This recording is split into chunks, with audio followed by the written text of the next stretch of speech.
రాముల వారి గుడి ముందు కళ్ళు పాక. తప్పే, ఇప్పుడేం గొడవ చేయకు, రా వెళ్దాం.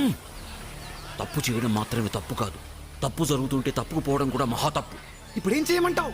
ఇక్కడి నుంచి కలుపాకలు పీకే. తాడికాడు తంతాడు. నువ్వు తను. శ్రీ ఆంజనేయం, నాకు భయం. భయమా? అయ్యో, భయం అంటే ఏమిటో తెలియని ఆంజనేయుడికి నువ్వు భక్తులుగా సిగ్గులేదు నీకు? ఇదే మీ బాస్ అయితే ఎప్పుడో తగలెట్టేసేవాడు. పల్లెటూడిదే, మా బాస్కి నాకు పోలిక. ఆయన మహాశక్తివంతుడు, నాకంత శక్తి లేదు బాబు. సంకల్పం, ఆ సంకల్పంలోంచి శక్తి వస్తుంది. మీ బాస్కు మాత్రం శక్తి ఉందనుకుంటున్నావా? లేదో, రామభక్తిలోంచి ఆ శక్తి వచ్చింది. నువ్వు కూడా తప్పుని ఎదిరించాలని సంకల్పించుకో.